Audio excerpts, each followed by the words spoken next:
Episode 19. Hey, this is John Lee Dumas of EO Fire, and you're listening to the Small Business Puzzle Podcast. You must be prepared to ignite.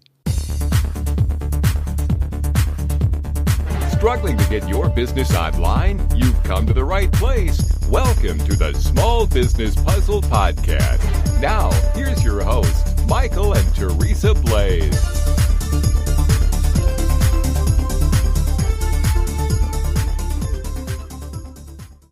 Welcome to the Small Business Puzzle Podcast. I'm Michael, and I'm here with my better half, Teresa. Hello, everybody. Also my business partner.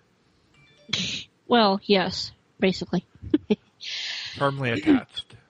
I try to be. I use super glue. Folks, if I have to go solo because Michael is not here, you know why.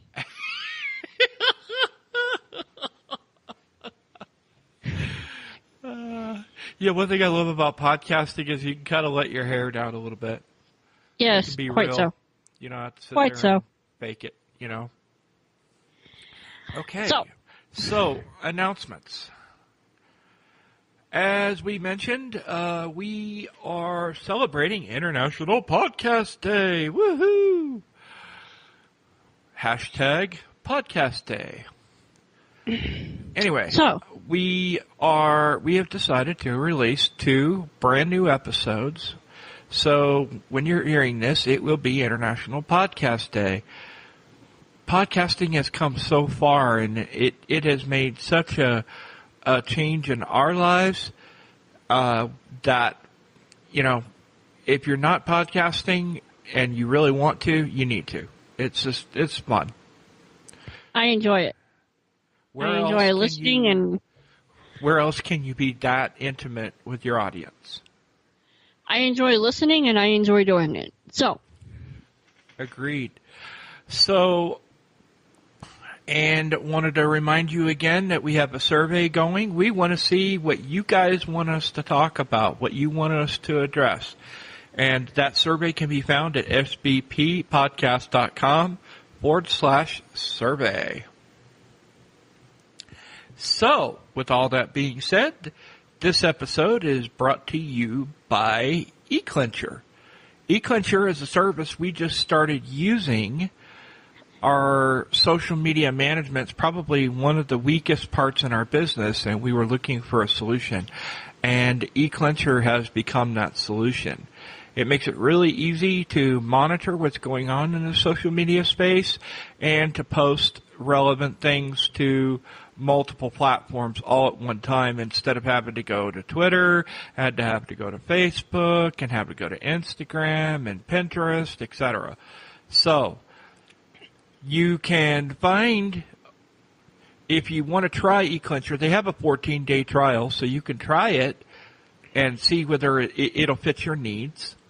And you can find that at sbppodcast.com/eClincher. And that's ECLINCHER.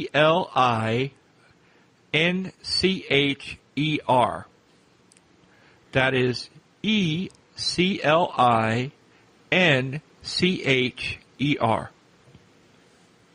So, Teresa asked for an open mic, so babe, the mic is yours.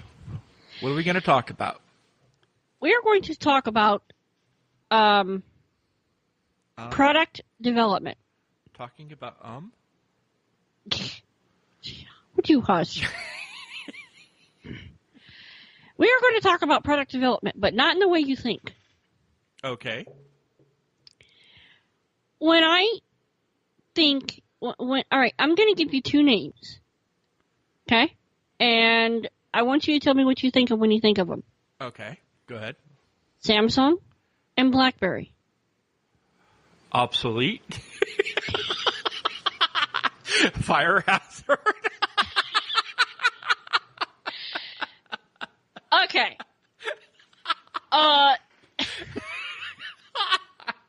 Now, that's obviously now what people think of.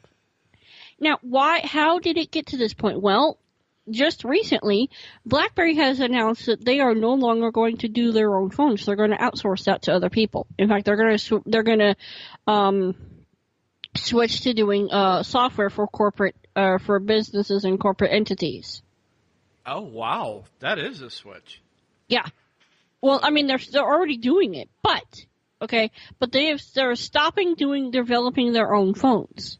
Okay. Samsung is, well, if you haven't heard, okay, they released a product in order to get it out in front of the iPhone because they knew that Apple was releasing the new iPhone.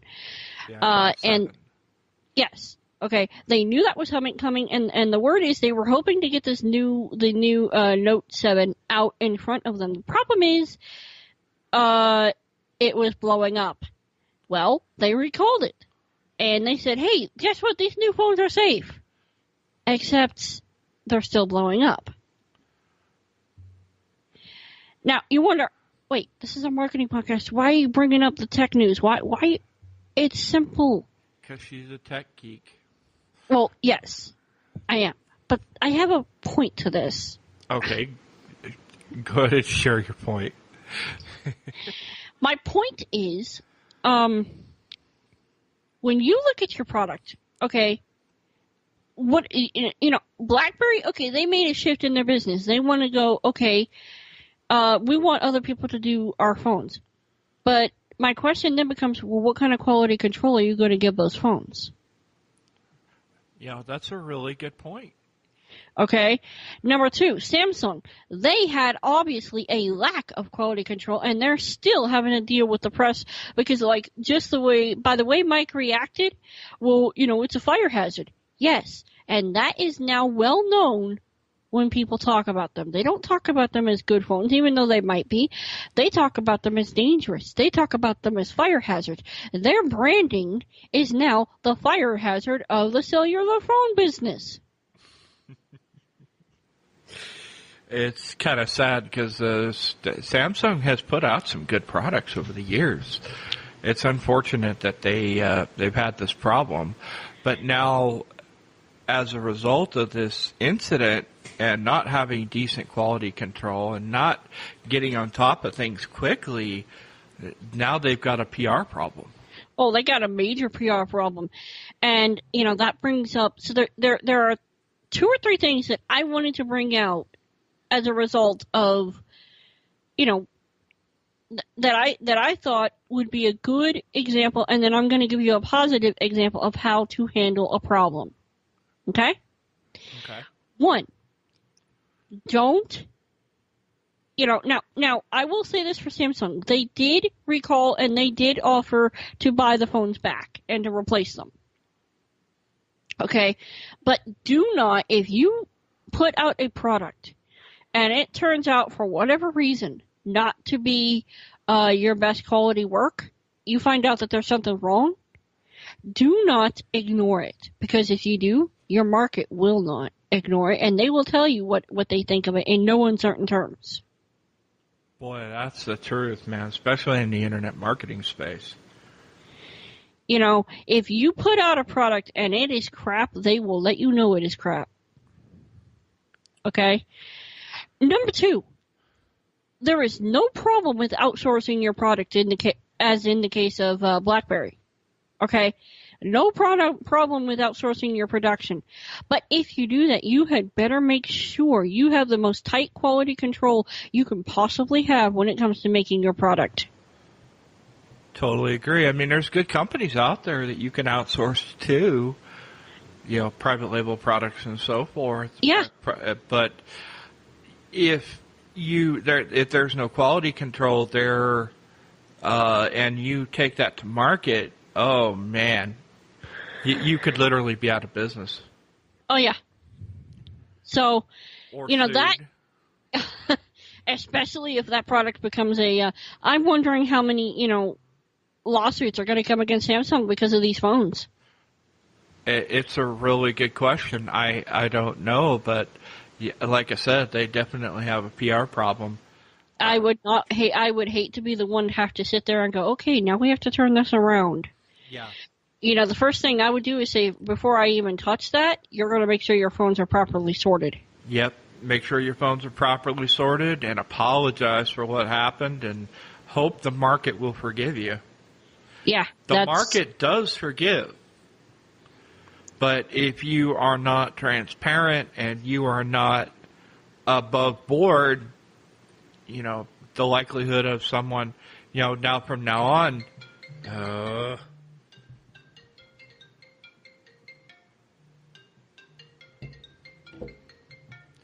they can wait. The likelihood of someone buying your product is going to be slim to none, and putting a little blue sticker on it isn't going to cover up the mistake. Right. And in case you're wondering what I mean by that is Samsung, in order to say, hey, our phones are safe, they put a little blue sticker on the back of them with an S. Well, it turns out they weren't so safe. Right. So, now, I promised you an example of a product that handled things correctly. Okay, go ahead. Netflix. Okay. When they released their new Daredevil, or when they were first released Daredevil, it was a superhero about a guy who was blind, but he turned into a superhero. When they released it, the app and the interface was inaccessible to the blind users. Okay? Well, a petition was started up. And what happened was Netflix listened. In fact, they not only put audio description on that particular Daredevil show, but all of their original content. Now, what we need, let's explain what we mean by audio description so they can understand what we're talking about, Teresa. Mm-hmm. Audio description, for it, when you go and you listen to a show with audio description, it basically describes in between the dialogue of the actors, someone will come on and audibly describe what is going on in the scene. Yeah, and even though we love it, even though I have some sight, it allows me to pick up on what's going on in the scene and gestures and facial expressions, etc., that are going on in the scene that contribute to the storyline and help keep me informed of what's going on. Because there's nothing more frustrating than watching a movie and not, okay, what was it? What was it they were doing, or what was it that was said? Yeah, because I honestly, awesome. Because I can't see I can't see at all. So for me, being able to watch a movie without audio description, I'd rather not bother. Agreed. So that being the case, yeah, people get tired of you parroting. You're sitting there and your wife's looking at you and going, what happened? What just happened? And you're like, okay, this, and this. And, oh, by the way, now 10 more scenes have passed by and you're totally lost again. I can't tell you the number of times that's done.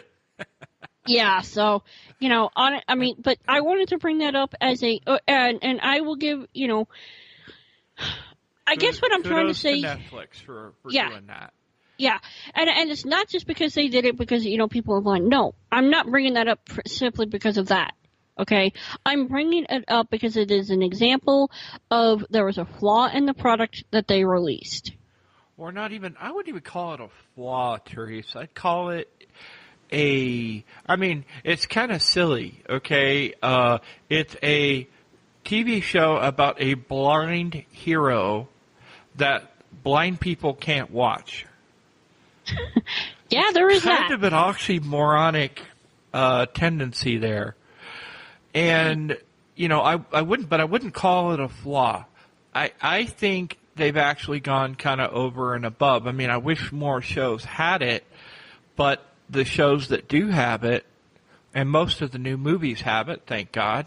And if you're on the DVD program of Netflix, you can actually get DVDs that have audio description built in so that you can watch the movie and follow what's going on. So, yeah, kudos to Netflix, man. They have really stepped up in that area and providing accessible content and making their interfaces accessible to blind users.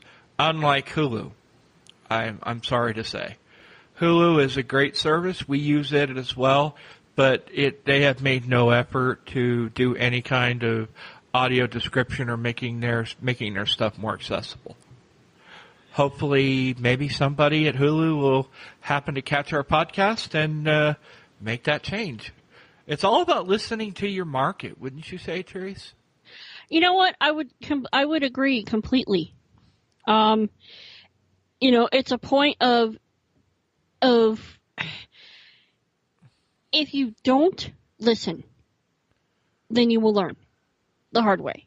But if you do listen, your market will be forgiven. So I guess the main points that we want to bring out of this are: 1, quality control. Keep your quality control, okay? If you're gonna release a product, make sure it's the best product you can possibly do. Agreed. Okay? Number 2, listen to your market. Yes. And if someone says that there's a flaw in the product, look at it and try to fix it. Yep. Especially if your product is online or a course or maybe Udemy or whatever, it's not that hard to fix, and you can always send out an updated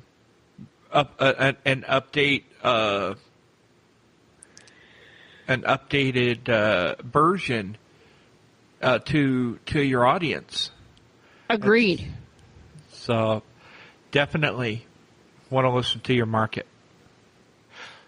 And I think it's important, if you're, as part of that listening to your market, you need to be engaged in social media.